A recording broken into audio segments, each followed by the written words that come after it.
Silly. I have not seen you naked in like 4 days, so it could look like anything. Oh my God, girl, my belly. Like, right? I was sitting and I was like, I look like a roly-poly. Like, it was like this in my stomach. And I took pictures of myself before I went into this lymphatic massage because I kind of want to see. Yeah. And I was like, ooh, even after one day, because most people focus on their belly for the lymphatic massage. Like, oh, yeah, bloating and, mine, I'm like, my legs, do my legs. And I like took pictures of my body. Did you see a difference? No, I saw no difference. Are they in our Google Drive? Because we have connected photos. No, in our Google it's photos. not. You would probably my eyes. You wouldn't look at me the same ever again. But I just kept looking at my belly, going to side view of my belly, and I was like, "Oh fuck." I feel like I've always hated photos of myself though from the side. Like I've seen photos from me from like Panama from the side. And I was like 122 pounds or something. And I felt really good all the time. And then I would see a photo from myself from the side and I'm like, I have like no chin and my stomach sticks out. I've always had a bagel. Even when I was at my skinniest, like 119 pounds, I always have this weird circle around my belly button, like a bagel. All my fat goes right to the bagel. If any fat is in my body, it's like, where do we go? Go to the belly button. We'll meet there. And like have a talk about how to distribute ourselves better and figure it out. And then maybe not. I don't know. We'll have a meeting. We'll just stay here. It's comfy. Mine's in my thighs. She always wears high-waisted jeans, so no one's gonna get cut off. Yours is in your thighs, but mine is right underneath my butt. It's like, look at this big butt. We got to be under there to support it. I like having how our fat talks to each other conversations. It actually makes me feel more comfortable. Like I'm starting to like them. So maybe I don't want them to go away. Am I just trying to get too attached to my fat so I don't feel as bad? I think you're making excuses. Mm-hmm. What are you drinking? Charlie just poured me up boogers. Yeah, he did. It's hot. Yeah, so is mine. Mine's hot. Mine's a bourbon. Mine's a Kentucky whiskey that I got from Tai. That's good shit. Tai. Oh, he always gives me whiskey. I'm drinking in my Avenue Q glass. Oh, nice. Yeah, one's broken because we did too many shots and dropped it. Mm. We have an episode, don't we? We have an episode. Do we? Yes, we do. I'm really excited about it too. I want you to do the. I'm gonna get really academia on you though. Yeah, but bring it in, Brooke, because we need to hear. We need to get serious for a second because it is a big month. It is a big month that we need to honor and have respect for and sit back and listen. Which is why I'm drinking my whiskey, because today we're going to be talking about a really amazing person in our history and in Black history specifically, but also for white people, because he brings such a perspective on the Black perspective, I guess. Yeah. To white people who may not understand what that's like, and there was like really some eye-opening stuff at his when he was alive and talking about these things, and even today it's still. Is he dead? Yes, he died in 1987. So here, I'll talk a little bit about him. So wow, James Baldwin, he was born in 1924, but he died in 87. But for much of his life, he was the leading literary spokesman for civil rights and like racial equality in America.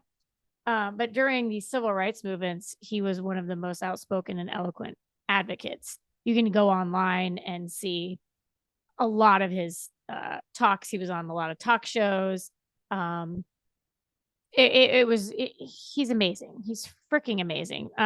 He was born in New York, in Harlem. He lived most of his life. But he was actually a long resident of France. He lived in France for a long time.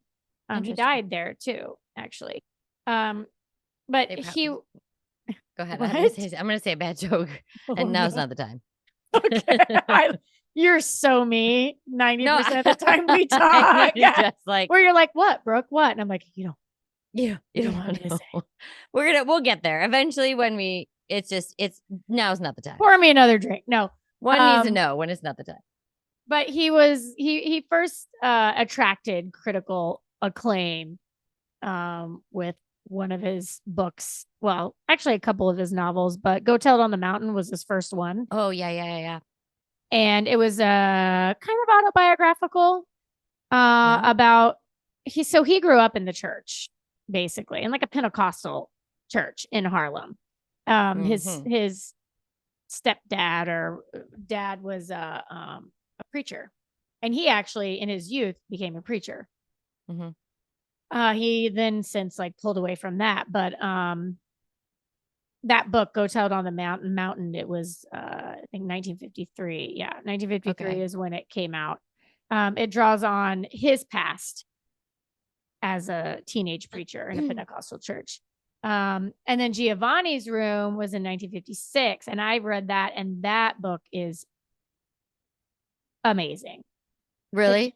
Yeah, because it's set in France, and it's based off of, well, it deals with like homosexuality in a heterosexual society, because this was like it came out in 1956. Yeah, shit. So to be, so but it's just a beautiful story, and all of his stories all have like these other meanings, and like they're just things represent this, and Giovanni's room itself, even though it's a real thing in the ring, it also represents something else. And so it's never just what it is on paper. It's always so deep and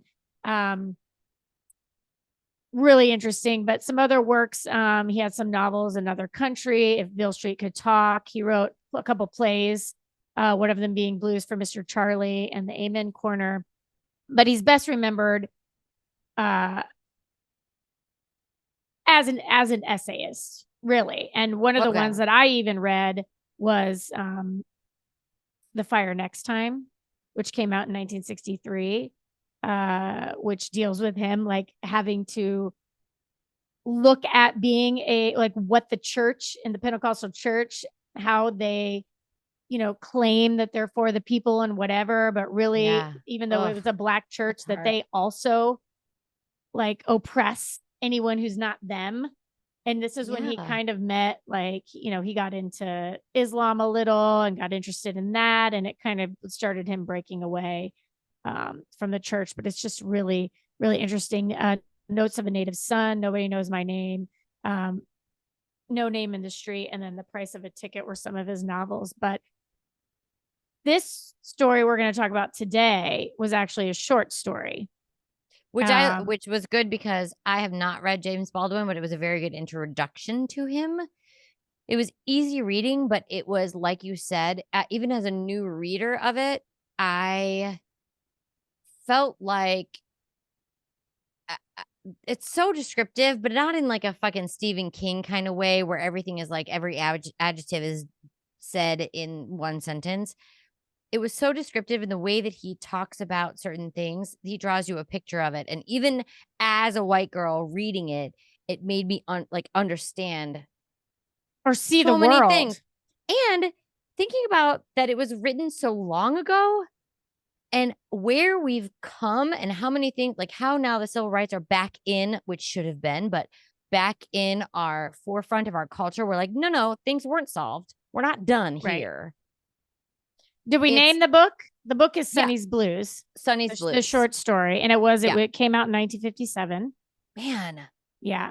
And it's set in Harlem. It was so long ago. Yeah. It's set in Harlem, which is what he tends to do is takes, and he did, a lot of people when he was alive and writing these books said, well, all his stories are the same thematically and they have the same like, setting and whatever. But it's because that was J.K. Rowling. It's all fucking set in the fucking wizardry. Like, get the fuck out. People that talk like that are ridiculous. But he's an artist. He does essays. He writes what he knows. Yeah, exactly. And he tries to get you to see what his world was like from a black gay man in the during the civil rights movement. Do you think that J.K. Rowling then is a witch? Maybe. I mean, what you know. if she's not a witch, she's a bitch. She's a bitch. J.K. Rowling, let's hashtag that bitch in our thing. We I won't. don't know. I mean, we can, whatever. I don't care if she knows she's a bitch. It's fine. Well, this Anyway, short James Baldwin. story, yeah, and this short story was actually published in the Partisan Review, and it Mhm. follows a narrator and it's from this narrator's perspective. Uh-huh. As he Uh, discuss, the brother. yeah, the narrator, The whatever, narrator is the, yeah. yeah. It follows him as he discovers that his drug addicted jazz piano playing younger brother, Sonny, has landed in jail. So that it Yes. kind of starts in media res, like it's right in it, right? Yeah. And so like Yeah. many of his works, like I said, they mirror each other a lot, but this short story, it's a constant struggle between like light and darkness and transforming his social and political concerns into art, which is what he Yeah. does in like all of his work. So yeah, I mean, he takes this Harlem community that's struggling with religion and deterioration, drug addiction, and it's in a post World War II world, post World War II America, Yeah, when they would mention certain things about I was in the war and all that kind of stuff, I had to kind of like figure out which they were talking about and what they were talking about, like my dad was and I was and whatever. And it took me because I have to picture it in my brain. Like I really want to know what it looks like in pictures. Do you know what I mean? Like, yeah, and that it was cool to understand where his dad was coming from and then where he was coming from and how the two are so different yeah. in that way. Anyway, go ahead. Well, I cried. So I read this in college and we did a lot of work on it, but I reread it again for this. And I can remember when I read this, and obviously we were saying that his brother is a jazz player, piano player. But the way that James writes in this, which I feel has a different feeling than some of his other writings, is Okay. that I feel like he really like brought those components of jazz music into the actual cadence of his writing. And there was a Yeah. point which I'll get to, but there were aspects of it which he's so eloquent. I already said that, but he's Yeah. just and he I don't know how he's so brilliant. Anyway, Yeah. It's that's why music. How he writes his it music. is. It It really is. does. And I have something to tell you from that, but go ahead. Yeah. Well, my point was and I'll tell you kind of where, but like I was reading this again and it touched me so much. The Yeah. way that he writes, it's so freaking beautiful Yeah. that I cried. I sat here and freaking cried as I read it out loud, like hearing me say the words and like the Yeah. way that it's poetic. And Yeah. it cut me, man. It cut me. And there's so Yeah. many things. I have so many highlights in my book that I was just Yeah. like this and this, The whole thing is highlighted. pretty It's not a good way much. to take notes, but it's reasonable with this Well, I book. I'll tell you. condensed them. I Well, condensed because them. we also like well, we'll get to this. I have to tell you something that's gonna fucking not be off topic. It's fine. That's our MO. It's fine. Right. So you know how I don't like to read. You It's like fine. books in your ears. I like books in my ears. And Mm-hmm. not because I like to be read to. Yes, because I like to be read to. Not because I don't like to read and picture it in my mind, because that happens anyway. But it's also it really hurts my soul if I'm interrupted while I'm reading. So I would have to live on a desert island and be a single person to really feel comfortable. Again, I used to read on the train in Chicago. I would read probably 6 books a week Yeah. because I just could sit there for an hour and a half each way, Yep. 3 hours a day. Just as soon as I would get in, bam, my book is open and I would just read and feel comfortable. And I was in my head and I could ignore and like I knew when my stop was. Like everything was like a machine to me. And then I was home and I lived by myself. But after you have like kids or a career, it's hard to justify reading because I'm like, if I have an hour and a half to read, I have an hour and a half to do submissions or fix my website or whatever it is, right? Or talk to my children, whatever. Um, but so I have a hard time sitting and reading a book. So I found a solution. Did you cheat? No, actually, I went above and beyond, is what I did. Oh. So there's this app called Speechify. I'm gonna tell you what, Brooke. It What? is so fucking good. You put your PDF into this app and they read the PDF book play. I've read 4 plays this week. 4 plays this week. Do you want to know who read this book to me? Do you want to know? Snoop Dogg. Elvis? Snoop Dogg. You better quit. I'm telling you right now, Snoop Dogg read it to me. It is unbelievable. Now, I did have the choice. I'm gonna put in between- Tennessee Williams. I'm gonna put in like Night of the Iguana and have No, Snoop Dogg. You don't have Snoop to choose Dogg Snoop read Dogg. it. No, I could want choose- Snoop Dogg reading I it for me. I want to hear what that sounds like. So Shakespeare. It's called Speechify. Let me look at right. I'm not kidding you. It is fucking amazing. Now you can get some like all of the voices that you can choose from have like a distinct thing, right? So some people really love to read the news. Some people like they lean towards biographical. Some people read toward or lean towards commercials. So you kind of go through and you pick who you want to read, right? And so this other 2 of the plays that I read this week from our friend, I had somebody read them to me, and he was very quiet and matter of fact. And I loved the way he read because he was reading my script. He was reading the PDF I downloaded. That's crazy. What is and it so like? there's things in there that kind of are annoying. Like in one of the scripts I read, it was Dr. Simon, and he would say Dr. Simon because he couldn't read or continued was conted. And so, but you get over that after the first couple pages or something. You're like, yeah, I get it. And so you choose but I also might have been choosing somebody who just didn't like to read those kind of words. And so when they recorded them, they didn't read it correctly. So I had a choice between Gwyneth Paltrow or Snoop Dogg to read this book. And I thought, well, I'm not going to have Gwyneth Paltrow read it to me because that's rude, right? She can read to me about like vaginal smells or whatever. But so when I get my script, are you reading books smells, about vaginal smells? I mean, it's on the list. It's on the list. And now I know who's going to read it to me. So, but I do want to tell you a couple of things that do happen. Snoop Dogg reading it to you is lovely. It is. It just is. And I felt like,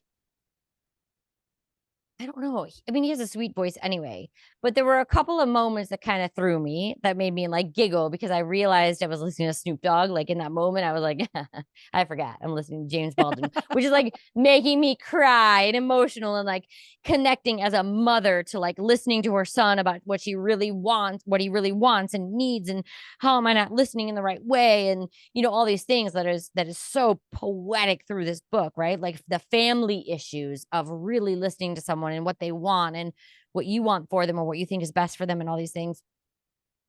Because this boy knew what he wanted from the beginning. Right? And it wasn't conceivable. And so it was out there. And so it became this thing that was not conceivable. And so he went to the streets and he like, it just is, it was such like, even as a mom, I even looked up like how, as a mom, can I connect to this book?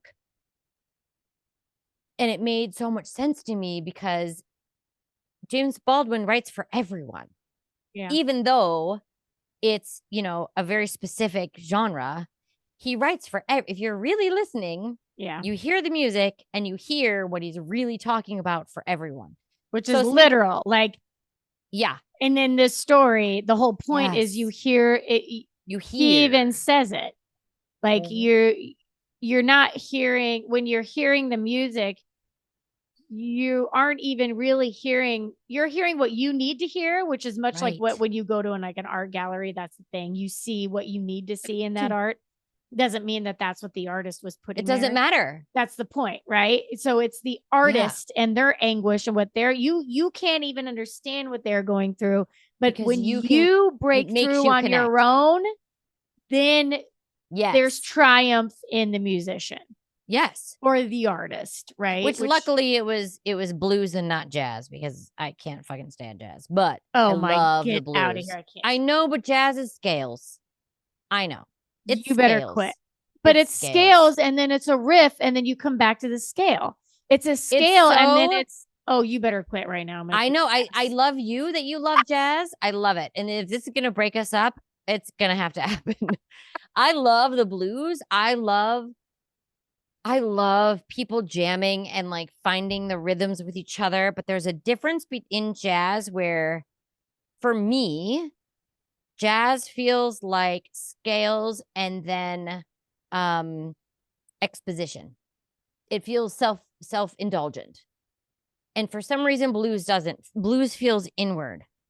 Inward. I'm saying what I feel right in this moment. It doesn't matter who's listening. And and jazz to me feels like, look at me. I don't know. I think it's riding a wave. Jazz rides a wave. I don't like it. It's fine.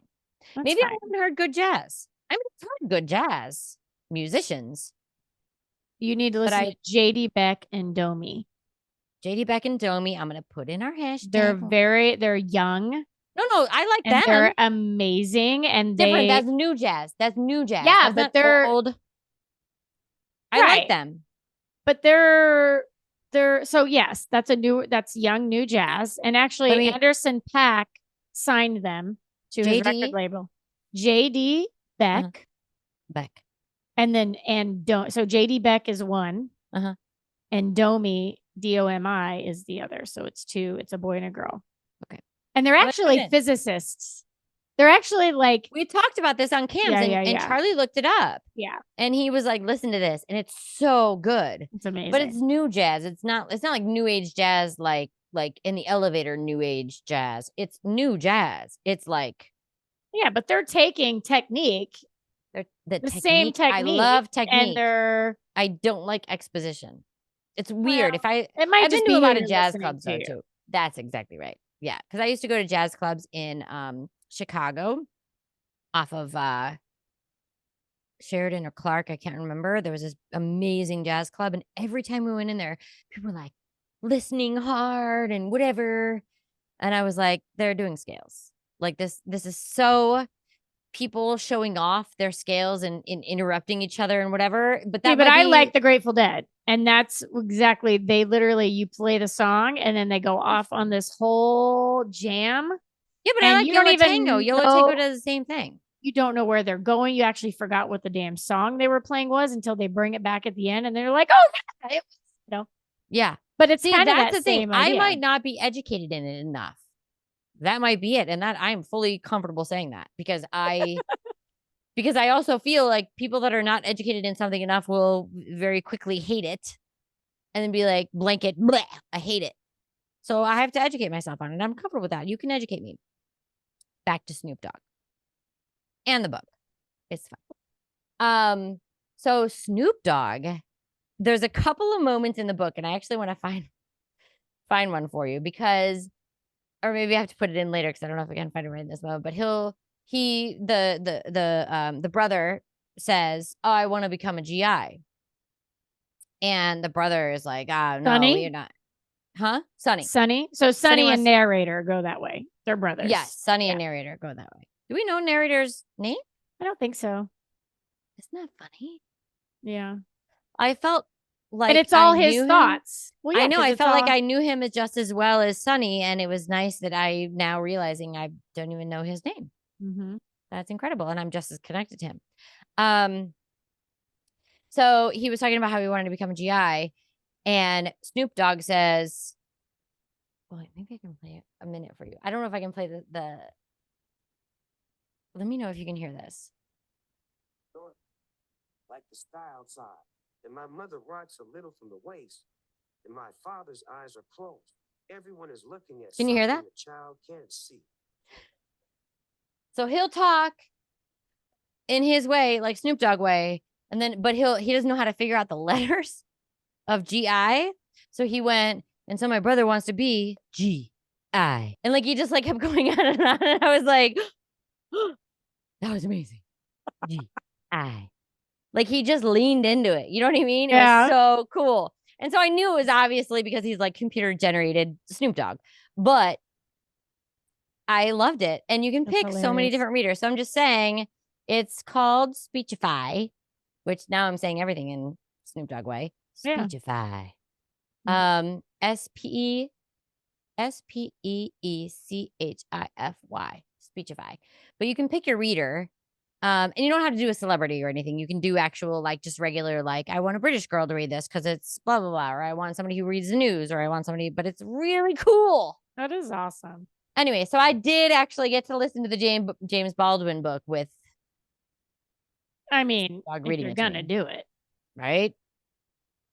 Well, there's a lot of themes in this Tell me book, more and about the book. racism is one of them. Yes.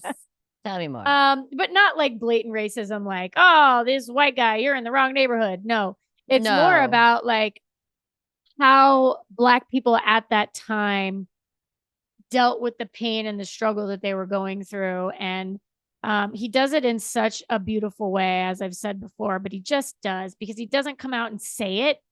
He shows it Right. through, like, Mhm. well, I think one pivotal thing that really stuck out to me is kind of this, like, I saw the word like fury in a lot of places, Yeah, and yeah. darkness, and like, as a English major, you go through like, what do you see repeated throughout the book, and like, Yeah.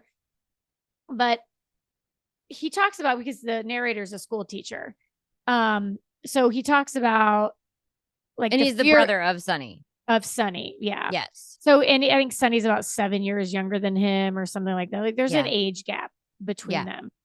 And their parents died when Yeah. Sonny was still Pretty a young. teenager. Yeah. But it was interesting, and of course highlighted this. And these are things that I didn't catch. Like I think I caught in the first one, but I had to write this essay on it, and it didn't have to do with some of the things that now that I caught all these Yeah. years later. Right. Well, and timeliness too, being an adult and seeing so many things happening in the world. And then what sticks out to you in this art Well, and form? this topic, I don't want to lose, I don't want you to lose your train of thought, but this topic as a kid for us, even through our college, your college, my improv years, it was past.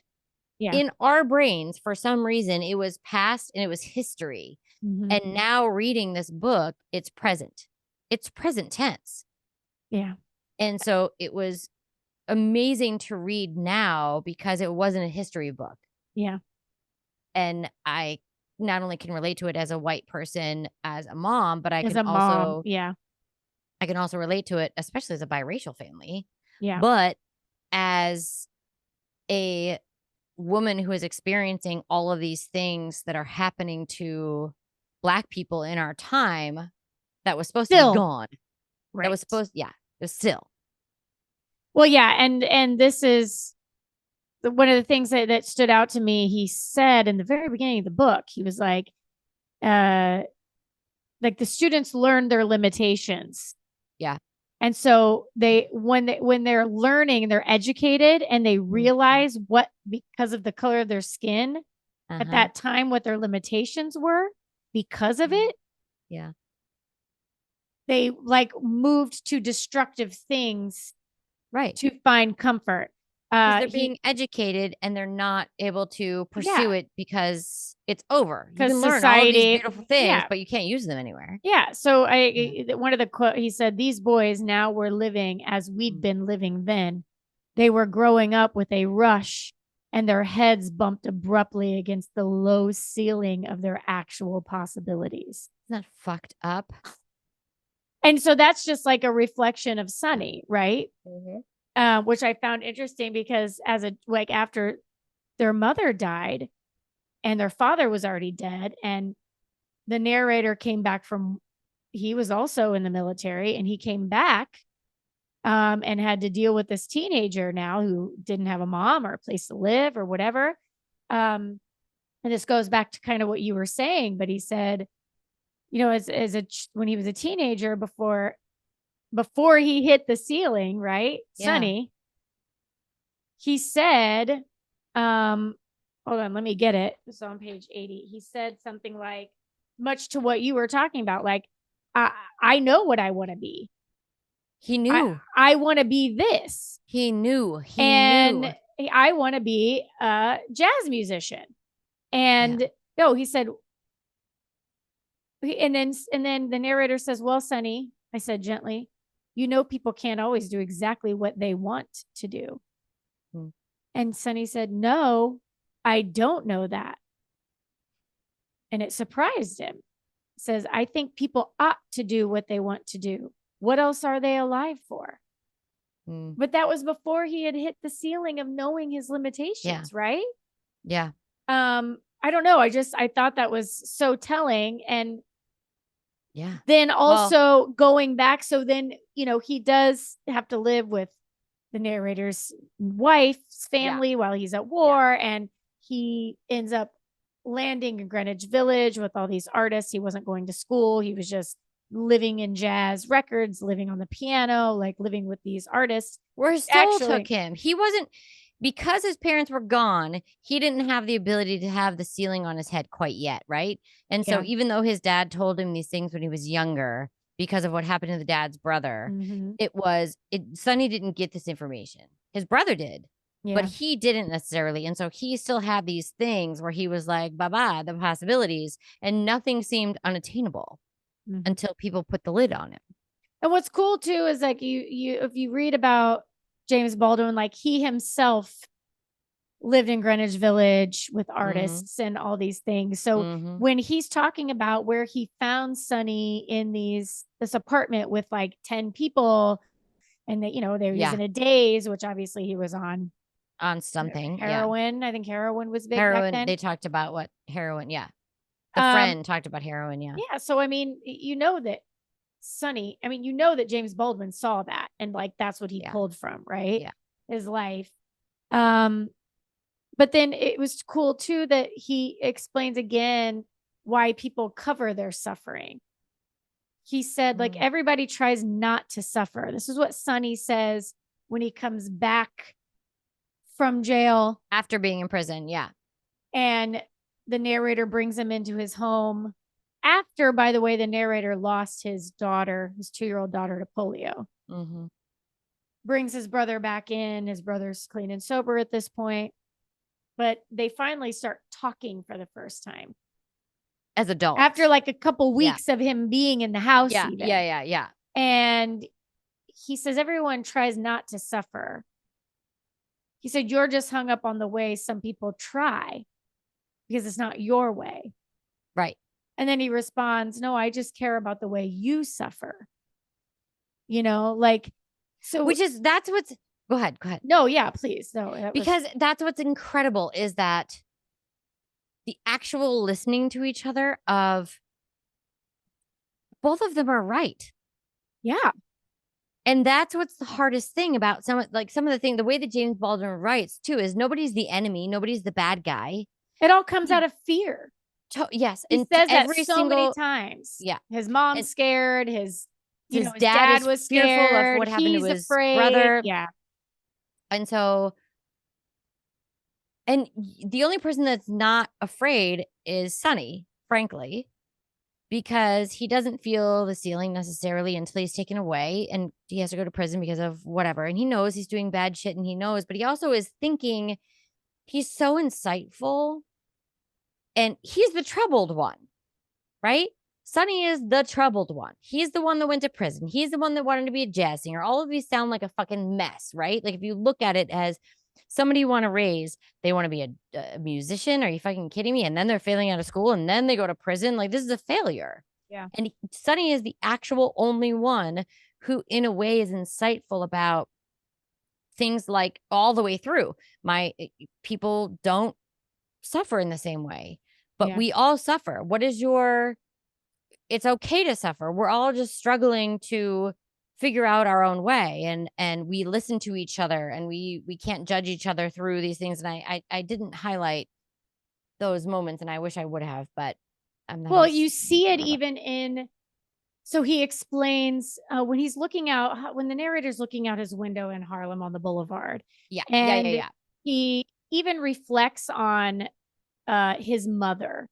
And his like on Sunday after church, when his mother and his father and all their friends would come over from church, he has this beautiful way of talking about how they communicate with each other and how the room felt and everything. And then how all of a sudden it would just get quiet and they would all just sit there and he would look at their faces and you could see the struggles and and he does this a lot, but he keeps going back to these glimpses of these adults going through so much pain, but you Mhm. see a glimpse of them as a child.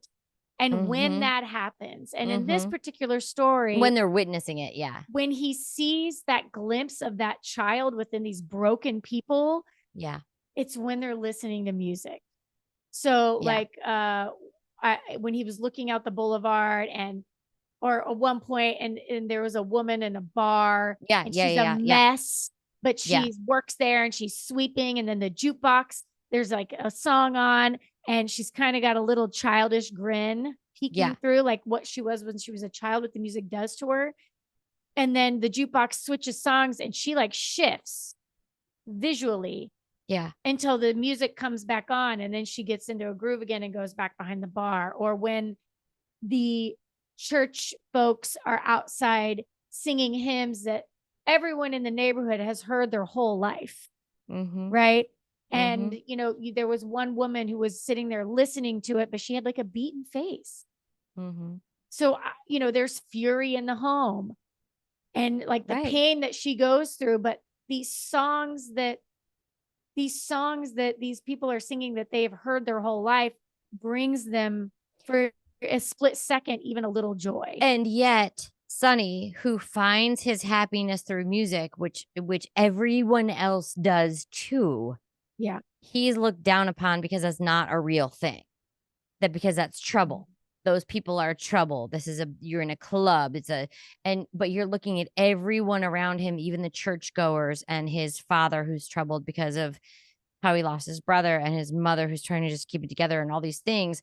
It all is They're all giving him the guidance to what is happiness. It's music. And then when he wants to do it, it's not, no, no, no, no, no. And so the kibosh, who's building the ceiling on him, right? Yeah. Like, I'm not saying it's not the white people in society, but it also is the people that have raised him, Mm-hmm. to who they understand how where their ceiling is, right? Mm-hmm. Because of what they've been brought up in. And so they're putting it on him too. And all of this is like, Well, he just even says like he is surprised that the boulevard hasn't exploded already. Meaning right. like the tension of everything that these people have gone through and are going And through. everybody's just living with it and just Yeah. pushing it down, and then passing it down. Yeah. And But covering we up and do that suffering in too. their way. Yeah, exactly. We do that, because we're not obviously Black, and we're not in this situation where it's totally different. And I absolutely understand that. I know you do too, but Yeah. even in the most minuscule way, we do that with our kids. From what our pains are, we then put it on our children to make sure. And we think we're doing them good by teaching them the way of the world. And when in reality, there might be times where we're lowering their ceiling. Yeah. Yeah. Well, towards the end, obviously, after this talk that they have, Sonny wants his brother to come to the club. Yeah. Yeah. That he is going to be playing the piano at with this other band, the rest of these bandmates. And he hasn't played since he got out of jail. So it's been about a year. And he really hasn't ever played not on drugs. Right. So this is kind of a big deal. Right. And he meets up with the same crew that he had in jazz Yes. beforehand. Yes. Yeah. And this is where it gets for me. Like almost everything that all of these visuals and these themes that haven't been thrown at me, but have like penetrated me. That's exactly what he does. He doesn't push. James Baldwin doesn't push anything on you. He lets you sit back and listen, and you think and you think and you think and you think, and then it gets to the end. Oh my God. So that whole part. I want to read like the last 3 sentences, but I'm afraid to. No. How about you do that? But if you don't mind, no, I'd like to read an excerpt. Yes. But because of where it happens, like, there's at one point he says, when they finally get into the jazz club, and he's like looking around, and he meets some of the band members. Yeah. Yeah. And I just like, Yeah. And I loved the visual, and I can relate to this as a performer. But towards right before they go on stage, they set him at a dark corner, which I love that, the whole dark and lightness. He says they were being most careful, talking about the band members, most careful not to step into the circle of light too suddenly. That if they moved into the light too suddenly without thinking, they would perish in flame. So you have this visual of like everything dark in the whole space, and there's a light on the performance stage. But they're like, they just right on the edge of that spotlight because they don't want to get in there too soon. But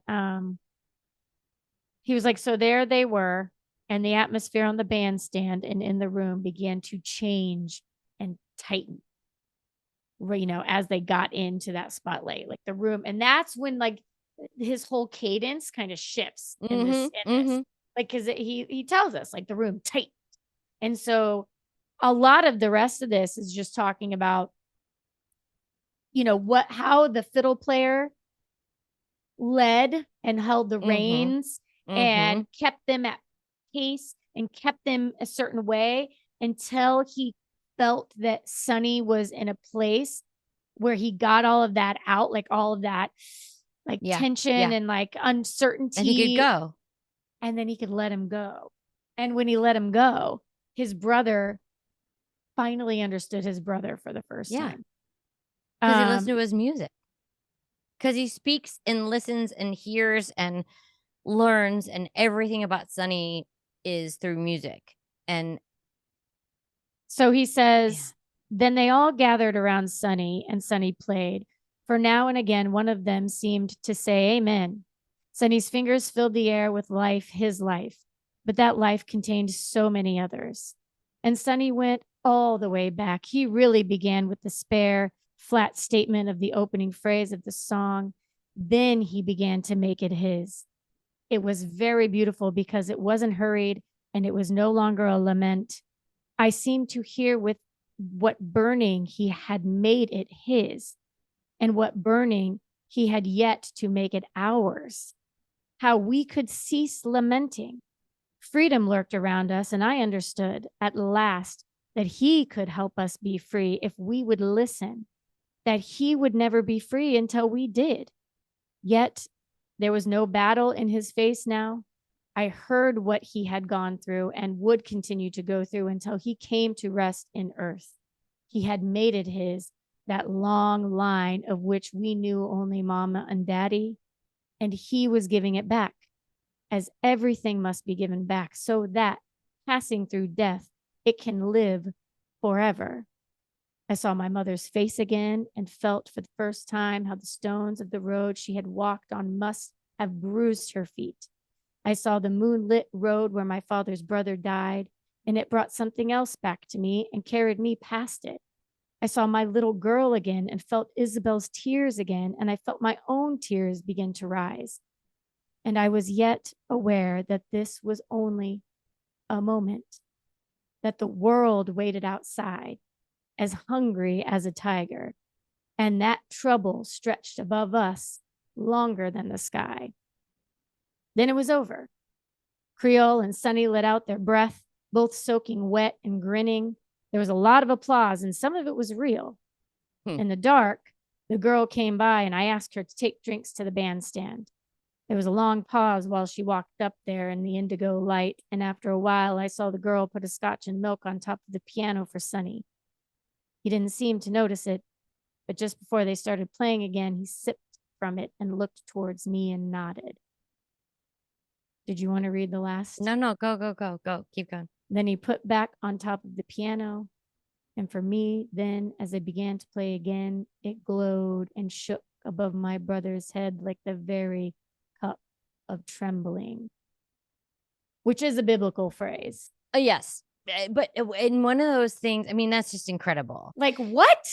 I know. Like, that is like, I'm telling you, I was just like, I know. When he said the part about when his mother's his mother's feet on the stones and how they must have ached or whatever he wrote. I don't know. I'm not going to do it justice, but you could read that as like, oh, my mother walked a path and blah, blah, blah, and okay, the struggle. But read that sentence again about the mother's feet. He said, he was giving it back. I saw my mother's face again and felt for the first time how the stones of the road she had walked must have bruised her feet. I saw for the first time how my mother's the road that my mother walked bruised her feet. Meaning not she was poor, black, like all that bullshit. This was about her holding him back. This is about how she was bruised. We all are bruised from the path that we walk full of stones, and we try to make sure our children aren't bruised. And yet she gave up on, she would never walk that path again because her feet are bruised. Some of it's understandable. Some of it is absolutely justified. Some of it is things we do to protect ourselves.